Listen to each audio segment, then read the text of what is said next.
when I get to that last 8 weeks, I'm like a predator. Like I'm ready just to kill, basically just to kill anyone and everything. I will not let anything get in my way.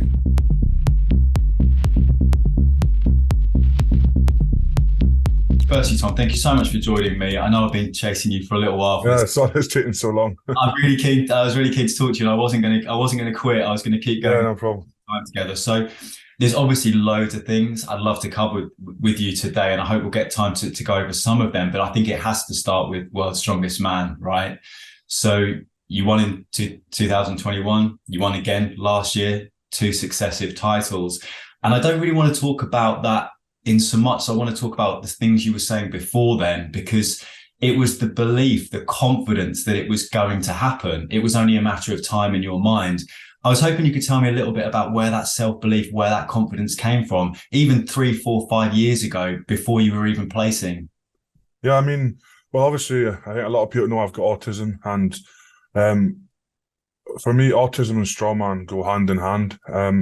With this sport, you need to be tunnel visioned, you need to have a plan, and you need to just execute the plan. And obviously, people with autism will know that having a plan is very important, and things don't change. In strongman, when you're training for it, it's sleep, eat, lift, sleep, eat, lift. It's repetition, and that's also what we love. So, that's I think also where it came from. Like it was basically in 2020 when I went to World Strongest Man. I came second, and I won 3 events, and I came last in 1 event, which cost me the title. So I knew from 2020 that I was the best strongman in the world. It was just my mistakes stopped me from, being number 1 and saying I basically was. So for that rest of that 2020, I went around just in my head saying, I'm world's strongest man, world's strongest man, I'm world's strongest man. I believed in myself, and that's where a lot of it came from, I think it started about 2019, 2020. And then I just thought, right, 2020 to 2021 World Strongest Man, I'm just going to do a year of literally just tunnel vision. All I care about is one competition, and that is the prestigious Strongman World Strongest Man. So I literally just went in and just, I trained my mind and really just was like a robot, basically. Like my wife I didn't really having my wife involved, didn't really see much of my family. It was literally just, all I knew was my bedroom, my kitchen, my living room, the times I'm eating, and the gym, and that was about it. Obviously we've got a business and stuff, but I put the business and everything to the side and was like, this is my time to show the world that I'm the best in the world. And then also as well, I signed up with a clinical psychologist called Amy, and this was about, I think, a month or 2 before 2021 World Strongest Man, and this was then a big risk for myself, because obviously people with autism don't like changes, and I was just like, right, let's just try this, because I was in a good place, but I knew that if I had someone that could understood my mind, I would then take it to the next level. And it was also that last 2-3 months of prep for 2021 World Strongest Man that I knew that I was going to become the World Strongest Man, because of the way she was talking to me, how I tapped into my mind like I've never tapped in it before, the words she was saying to me, the words I had to think about. And that's why I wrote on social media like 2 months or a month out that I'm going to be World's Strongest Man, because I literally seen my destiny there because of what she helped me do. And now, I was working with her all the way up to, like I said, World's Strongest Man. And I think I just learned to kind of control my mind and, learn to just live with it. And I know autism is always going to be in me, and there's always going to be hard days and stuff. And I know when I do have hard days now, I know how to deal with it. And that's the difference from like Strongman Tom, like to 3 or 4 years ago, to like when I first started. Because when I first started, I kind of just crumbled and couldn't, if I went last in an event, I would just go away and just go back home. I couldn't focus on it. It would eat on me for weeks and weeks and weeks. But now I've learned also to, if anything negative happens in the gym, out at the gym in life, it's just to kind of, learn to live with that and just get on with your life. And, the next day is a new day. So I'd love to come back to talk about the psychologist you've been working with as well, and how that's helped. But you mentioned the mistake in 2020, right, with the Hercules hold that cost you the title. I think for a lot of people, you go one of 2 ways there, right? You're either absolutely furious with yourself because it's not that someone else has been better than you, it's that you've not managed to deliver on that day. So you can either go the route where you beat yourself up, or the route you took, which was, oh, I am the world's strongest man. I might not have the title this year, but I am. So it's only a matter of time. I've just got to wait 12 months until I get it. How much of that was down to the psychologist you've been working with? Do you think that without her support, you might not have gone down the positive route, if we want to call it that? Yeah, 100%. Like I said, I've never had anybody, for me, like, all my family know about autism, my wife knows about autism, but I've never ever had the conversations I've had with anybody except from her. And the way she kind of just, I would go on to sometimes, if I had a bad day in the gym or a bad day at work, or I was really stressed with like traveling and stuff, we'd sit down and I'd talk to her. It would be once a week I'd talk to her. And once I talked to her, I was like a new person when I came off the call. I was so motivated, so psyched up to train. And then I just, went back to saying I was going to be the best in the world, because sometimes, I was coming to the end of the week. It was usually like a Friday. I'd talk to her and it was coming to the end of the week and I would say, oh, why am I doing this? Or I'm so stressed and, I'm sacrificing my wife and stuff. And then she would just sit she would just do these, like, say these words, say things that would help my mind get back to, where it should be. And it really, really paid off. And yeah, she kept me positive. And I basically called it an unbreakable mindset. The last 2 years I've had an unbreakable mindset that if I have anything on the bar, anything in front of me, I'll lift it. And that's proved, in competition that, the biggest competition in strongman, I've done that the last 2 years and just, won by quite a margin as well. And it's kind of, my dominance is, I think, to do with obviously my hard work, but also her, like that mindset. For me, I was winning the world's strongest man before I even stepped on the stage because of my kind of I was so relaxed when I was around people. I was, I could see I was getting in people's heads. Just the way I was kind of around in the hotel and just walking around and stuff. I was just so nice and relaxed. I would never think about the competition until the minute I was about to go and do it. I was listening to chilled out music and no high beat music, just the ones that were nice and relaxing. And, I'd be getting 10 hours sleep a day. So everything I was doing was because, Amy channeled it my mind to be a world champion. So. And that's such an amazing mental transformation from going from a position or a place where one bad event, one tiny mistake means you throw in the towel, to suddenly being the guy that everyone else is looking at going, he's in my head. He's won this before we've even chalked up. I mean, that must have been a really nice place to be in, given where you'd been before.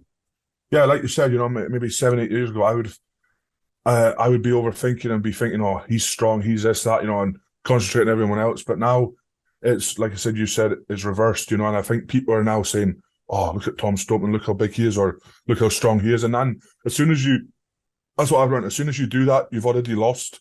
You should never think about anybody ever. It's, even if you're, whatever sport you're in, all you need to do is focus on yourself, and whatever you do is your best. And that's all I can. And that's what I started to learn, because like you said, my mind's I feel my mind's so strong now that people are saying, Tom this, Tom that, or, oh, look at him, or, why is he eating that, or why is he doing this? It's kind of, they question themselves then as well, which, again, as soon as you start questioning yourself, and like I said, think about other people, that's when you then start going, right, am I the best in the world, or am I good at this, or whatever, It's almost like you rise above the background noise of what anyone else is doing, your biggest rivals, anything else. You can just almost kind of elevate yourself above it and go, if I do what I know I can do, it's in the bag. Is that how you're feeling now, looking forward to this year and beyond? Yeah, I mean, obviously, I'm confident. The thing with me is, there's another weird thing I do for my mind, and actually kind of, Amy helped me with this, but I also kind of did it on my own back. So since I've won World's Strongest Man, none of the trophies have been in my house. And for me, why I do this is because I think if I had the trophy in my house, I would be staring at it all the time and going, what's the point doing another competition? Like, I'm the king of the world, I've done what I've wanted to do. I can be lazy and just, not want to compete again. But one of my trophies is in my dad's house, and one of them's in our business, in our shop at the front of the store. So I only ever see them if I'm ever in the shop or if I'm at my dad's, and I only just glance at them. And it makes me hungrier because, so the reason I think I won it in 2022 is because I had that 2021 trophy high on a shelf at my dad's. And every time I went up there, I was like, oh, I want to win. I don't want anybody to get their hands on this, because it was like, I wouldn't see it for a few weeks. So it's like I'd miss it, and I would forget that I'm the best in the world until I glanced at this. And when I glanced at it, I was like, no, nobody's getting their hands anywhere near this trophy. And I think that's what's keeping me motivated as well, because like I'm not satisfied with one or two trophies. And I know when I'm satisfied, all the trophies will be in my house. I guarantee that. But right now, I'm spreading them out, and so I don't have any sight of them, or have sight of them maybe once a week. But that's kind of the mindset I have, that this going into 2023 is the exact same. Obviously I had 6 months off after Worlds last year, and it was a shock to me, but it was nice to be able to spend quality time with my wife and family and do stuff that I've not done for the last 10 years, and spend some quality time with friends and do some do stuff like going to Disney World. It was a dream holiday of mine and my wife's, and we went there, New York, so it was cool. But now I've been back on prep for 2 weeks, and it's now getting back into that, right, I'm the best in the world, let's train. If I train like I'm training, I'm the best. Like I said, no one can beat me. And I'm glancing at these trophies now and then just to give me that kind of boost, because when I have bad days, I kind of sometimes go to my dad's and talk to him, but then just glance up at the trophy and get like, yeah, this is mine. I'm at the top of the pile. These guys are here wanting this trophy, but they're never going to get it. And that's just how I keep my mind fresh all the time and not complacent with what I've got. Because I know if I had it in my house, it would be like, nah, that's fine. You've done what you wanted to do. Let's just stop. So the first title was obviously amazing. The second, incredible. But three on the bounce. I mean, that's got to be the target. That's clearly your target. What would it mean to you to complete the hat trick? Yeah, I mean, when I came into this sport like 10 years ago, someone told me you'd be world's strongest man. I would laugh. I mean, my goal of this sport was to win Scotland's strongest man. Did that and blah blah blah. But yeah. So when I won back to back, and third would be an amazing achievement for myself. And I think I don't think it's been done for a long, long time. I think only 2 people have done it as well. And I would be going down in the history books. And I think, to be the GOAT of strongman, you have to win more than just worlds. But I think I'd be up there with the legends of World's Strongest Man. That comp by itself, if I win 3 in a row, especially of how young I am. I'm only 28 years old, and I won 2 trophies at 27. So I won 2 World's Strongest Mans in the same year, which is, at the same age, which is quite cool as well. And then, but yeah, third one would be, I'm so ready. Like we're still quite 12 weeks or so out. But when I get to that last 8 weeks, I'm like a predator. Like I'm ready just to kill, basically just to kill anyone and everything. I will not let anything get in my way.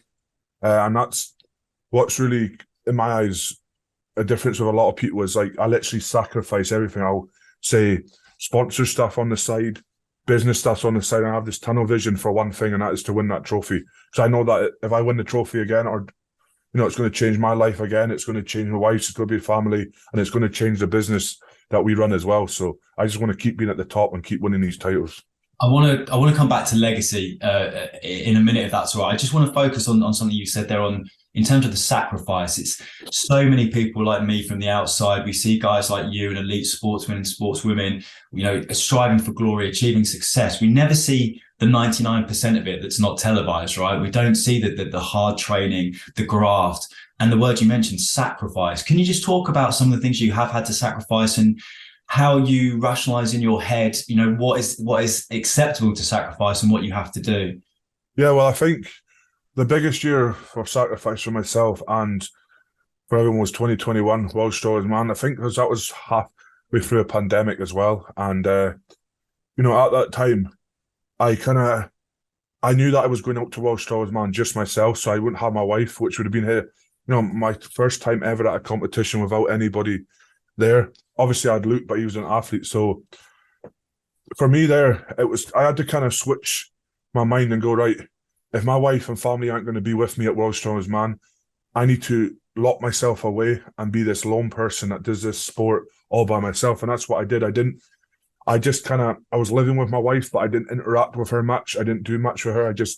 She would just cook my food, and she would cook food at the same time every single day, and that was it. And I wouldn't see my dad. I don't think I'd seen my family or my dad for about 3 months. So it was a long, long time, because all I wanted to do was, wake up, go to the gym, come home. I didn't even want to drive much. I didn't want to do anything that would injure me or, to take me out my routine. If I was late by 10 minutes, it would aggravate me. So yeah, and the sacrifice as well. It's obviously, seeing your friends, I think for me, family is a massive, massive thing to myself, and sacrificing my family and my wife is the hardest thing in the world. But I always say to myself, this is why I'm doing it for them. And for me, 2021 was the hardest year of strongman. And although winning it, I couldn't celebrate with my wife there. She was seeing it over a webcam or a Zoom call, whatever it was. And just the prep to that, like just in the house, I first felt like a prisoner in my house. It was obviously my choice, but that was the way I got my mind focused that when I was out at World's Strongest Man, it was the same routine as it was when I was at home because I was by myself. Whereas if I had Sinead and my family doing everything, when I go out to World's Strongest Man, I wouldn't be capable of doing stuff. So that's really how I channel my mind. And yeah, like I said, sacrificing strongman. I mean, I think you see it, although it's kind of like although you have this big team around you, you are by yourself and you have to sacrifice, going away on holiday. And in 20, I don't like, we've been together 10 years, and like I said, Disneyland was our first holiday in 10 years out with strongman. So, that's me. I've sacrificed 10 years, or she sacrificed 10 years to not have a holiday, and so have I. And, then not seeing your friends, going out on the weekend, doing the things you love. You just have to put it all to the side for this one sport, And we're speaking of family as well. I want to speak about your brother Luke, because you've spoken before about having a very difficult childhood. Teachers not very supportive. In fact, teachers the opposite of supportive, and telling you'd never amount to anything. And getting into the gym, you said before, it saved your life. So I'd love to just talk a little bit about your relationship with Luke and how he's been on this journey with you, really. Yeah, I mean, Luke's the one that got me into this sport in the first place. Obviously, having autism, I don't know much about my childhood because it feels like a nightmare to me, but like Luke and all that, they always talk about it. But like, obviously, growing up with autism was very, very hard. I was always involved in sport. Football was my passion. All I wanted to be was a professional footballer. When I had a football at my feet, I could talk to people. I was like a normal person. As soon as you took that away from me, I'd go back in my shell. And that's what the sport that I was destined to do. I really thought that because I followed in Luke's footsteps in that as well. Luke played football at a young age, and then he got me into it. So Luke got me into a lot of it. And then it was just about, I think I was at 15 years old.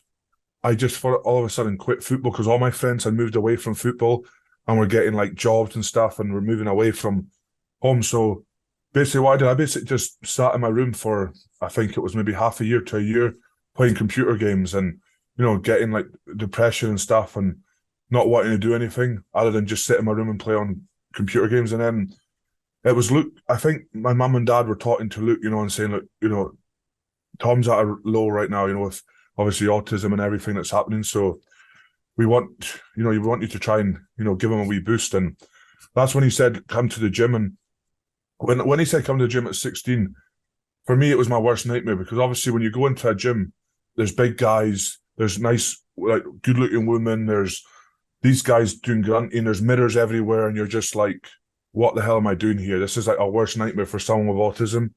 But for some reason, being with Luke, and I didn't quit. I never ever not quit at something before. In this gym, for some reason, I didn't quit. I just had my hood up, and all I was doing was talking to Luke when I was in the gym. That was it, and that's all you needed to do. And I think that's why I didn't quit, because you didn't have to talk to every single person in the gym. All I had to do was talk to Luke, and I would still get strong and or not. And anyway, Luke was the one from day one that helped, like, programmed all my stuff for me, told me what to eat. Really, just was that support base of, like, if I needed anything. If I was struggling with anything in the gym, he would be the one. And then we just kind of grew together. And obviously he was still working offshore at the time I started. So when he went offshore, I started to get more confident in going myself. And he would always phone saying, oh, how are you doing, Tom? Are you still enjoying the gym? Then when he came back, I changed. Like, I remember he went away for 3 or 4 months. He came back and he was like, whoa, you're a monster now. And like when he started saying that to me and the positive stuff, I just fell in love with it. And watching Luke's journey as well and being on this journey together is incredible, because I think, like, Luke saved my life, because a lot of people think I over-exaggerate with when the gym saved my life, but it really did. I think if people knew every single thing about my childhood and how I was at the educational system in college and stuff, they would understand. And so like I said, Luke, then I watched Luke at Scotland Strongman, man. I was like, wow, this is my brother competing at Strongman. I watched these guys on TV. And now he's lifting cars and logs. And then that was when, I think it was 17 or 18 years old, that's when I said to Luke, I want to go on this journey with you of being a strongman. And then that was it. Every single year every single day, sorry, we trained together. We just started, growing together. I would push him, he would push me. And then it just developed into this, really big relationship and really good relationship, because before the gym, myself and Luke hardly really talked, or, we weren't close to that because he's 10 years older than me. So, it was hard to have that relationship with him, but the gym's got us close together and we're like best friends. And, we get to do a sport that we love together. And I owe a lot to him for like getting me into the sport and helping me grow as a person. It's an amazing role model to have, because obviously getting you into the gym, you could be anonymous, you could keep the hood up, you could just do your own thing. And he was almost there like a shield, perhaps, almost just protecting you from what else was going on. So clearly he was your role model growing up. Has there ever been any rivalry? Because it seems to me that you're so close. One of your success is both of your success. There's no competition there at all. Is that right? Yeah, 100%. I mean, I think honestly our biggest rivalry is in the gym. I think we're more of rivals in the gym than we are at competition, because in the gym, that's where you lose competition. So I think we want to push each other as hard as we can there. And like that's, like if our rivalries can be kind of like, it can get quite competitive, like he might go for 5 reps, I go, right, stuff this, I'm going for 6. And then that also helps us grow. But when it comes to competition, like myself and Luke we went against each other. I think it was the first event of the World's 2021. And that was so cool, like the crowd got behind both of us. We were just we basically just acted like our own athletes, and we just were in that zone. And then afterwards, we like just started hugging and jumping around and stuff. But we don't ever care. Like if Luke beats me or if I beat him, we're still, they're still the same. The rivalry is just, it's just sweet, and there's no like no, we don't get kind of jealous or anything. If like I've won World Strongman the last 2 years, it's Luke's victory as well. We have highs together and we have lows together, but the rivalry is very kind of healthy and friendly. So, and it must be amazing having that support there and knowing that someone has got your back 100%. And speaking of your back, there's now a pretty big target on it, right? Everyone in the world is now looking at you, what you're doing, what they need to do to beat you. You smiled, so I think I know the answer to this, Tom. But is that a nice feeling, having that target on your back now, being the number one by a mile? Yeah, I think it is a really good. I think that's what keeps me motivated. Like I said, first title I won, yeah, it was good, it was nice, but I always believe that if you win one title, you have to go back and defend it, or at least try and defend it. I think I'm a believer of that. Did that with Britain's Strongest Man, and so that's what I did like I said, in 2022, and that's when I knew then after winning the first one, right, there's a big target on my back here. And, I think a lot of people thought because I won it once and there's a massive target that I would crumble and be the old Tom Stoltman of old. But, Eddie Hall spoke of it, and that is like, when I have a big, massive target on my back, I get rise to it and I love it. I love being able to push my body to a limit that I didn't ever think it was possible. I love seeing someone do 8 or 9 reps because I know, right, let's do this. We've got a competition here. Let's go. So, yeah, it motivates me to push myself even more and just get better and better. You've spoken about at the start of our conversation about autism as a superpower in terms of the drive, the focus, the determination. But obviously having a routine is such an important part of that, and making sure that, mentally you know what you're doing and there's no disruption to that. Obviously now with the fame and the fortune and people wanting a piece of you, that must be quite chaotic at times. How have you managed to adjust to the increased demands on your time and people wanting to be around you and needing you? Yeah, I mean, that is probably the hardest thing about, obviously, being like in the limelight and stuff, especially the first year, 2021. I always go back to 2021 because that was obviously my first year winning, and that was hard. Obviously, it was COVID time, so I did a lot of Zoom calls and stuff, so I wasn't traveling as much. But then I thought it was going to be easier this year. But last year, 2022, but it was chaotic because, like, from May till July, I was just living in hotels, just flying back and forth to places because I could actually do it, and people were getting me in their studios. So that was really, really mentally, that affected me a lot because, like I said, I didn't have a routine. I was one day I was here, the next day I was here. Luckily, I have my wife who really kind of supports me and helps me when things get hard. She really understands me now. We've been together since, I've been on this journey. We've been there since 18. I'm 28 now. So she's really developed herself to help me in these situations. And she takes care of like the flight. She'll take care of if, the questions and people ask. as long as she just wants me to be comfortable in these situations, and I still struggle to this day. You know, I think being in the limelight's good, but it's the media side of things and the other side of things you do. It's for me, it's really, really hard. That's why also Luke helps me doing that. You know, we've obviously got our own business, but he says to me he takes care more of the business and he'll let me, you know, focus on the strongman kind of side of things. Obviously, I'm younger as well, so he's got that business kind of like attitude. But for me, it's like, yeah, I struggle. I still struggle to this day, but especially after the win, even going on Soccer Aid, you know, Soccer Aid's a massive thing, and even getting on that. A lot of people still didn't know who I was, but after that, you know, being in the airport, people coming up to you like, "Oh, you're the goalkeeper from Soccer Aid, and what a save you did." That's even more fame, and yeah, even everywhere I go now, there's people wanting pictures and stuff. You know, I love that and stuff, and you just get used to it. I've it was hard at first, but now I've just kind of got used to it. And I know now, like the more I win, the more kind of popular I get, the more stuff I do. There's going to be a lot more things happening, so I just have to kind of roll with it. But yeah, if anything does get too much for me, I kind of, you know, I say no to it, or I now know how to say no. At the start, it was kind of just saying yes to every interview, thinking that would help my profile and stuff, but it was just burning me out, and it was just making me feel worse and worse. So now I know, right, this guy or this person, they can wait a wee while, you know, and let me focus on myself and focus on the ones I want to do. So. What's your advice to somebody watching this who maybe is struggling mentally with anything, with depression or anxiety? You know, what would your advice be to somebody how, you know, having been there and lifting weights and getting into the gym is giving you a path out of that? Do you have any advice for anyone who may be going through some difficulties right now? Yeah, 100%. I think the gym is an antidepressant in itself. I really think, you know, not just from my experience with autism, but I know a lot of my friends, obviously being from the Highlands, it's a very isolated place.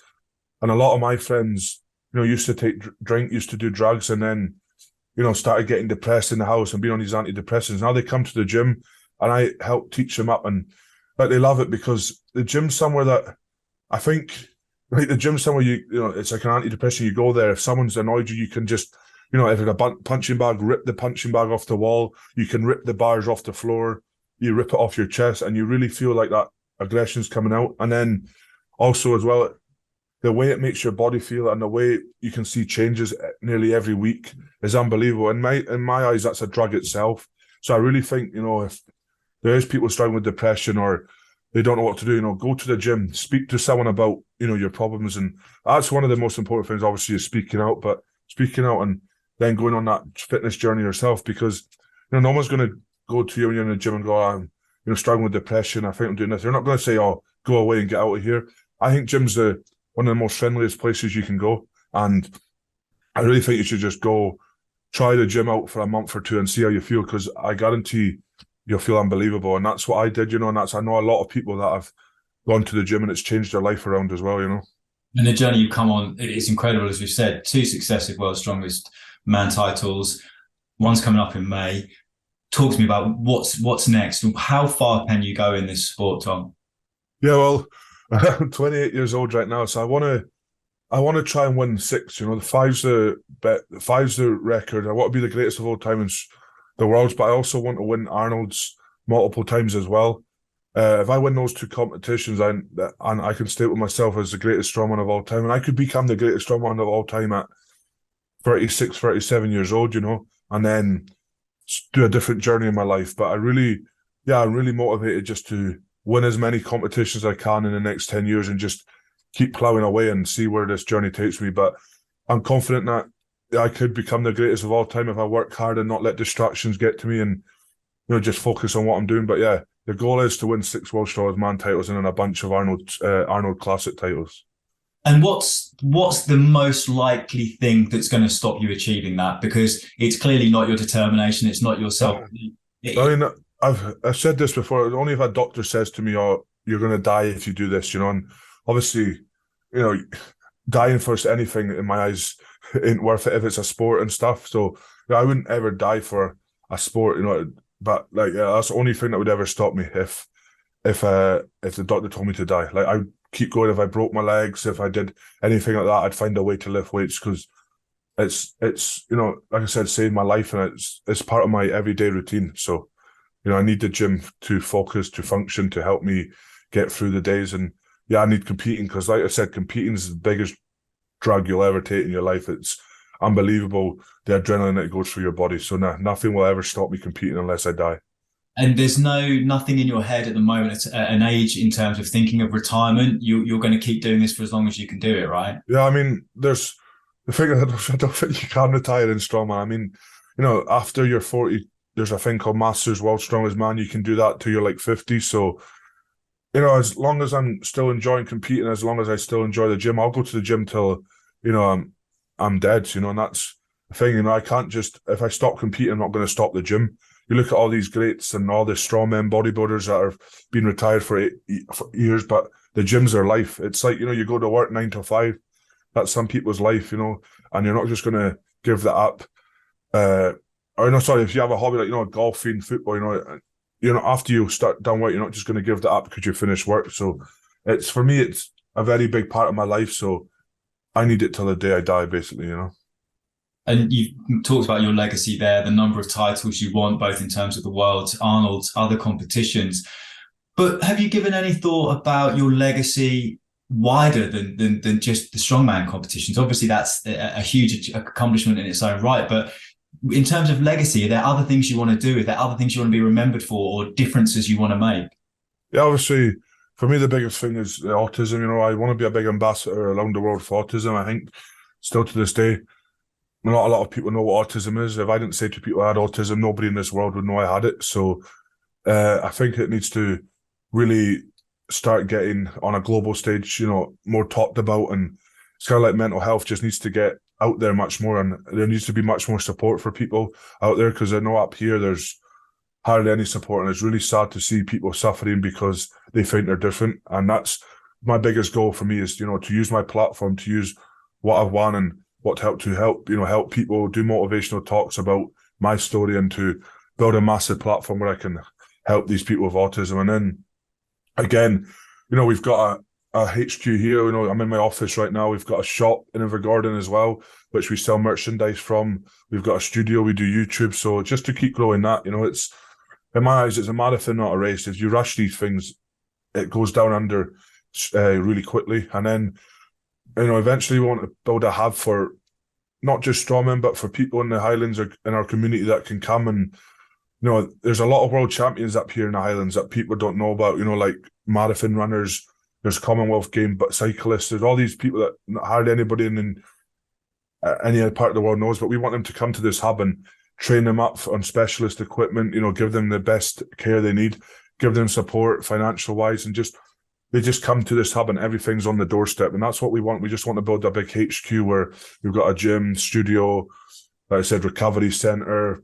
People can come to talk to us, about mental health, autism, and just change the kind of lifestyle for people up here. Because obviously people up here, I think, like myself and Luke, thought there was nothing possible you can do unless you live in Glasgow, London, or the big cities. But we're kind of the blueprint of it, and we're just wanting to keep that blueprint going our whole life.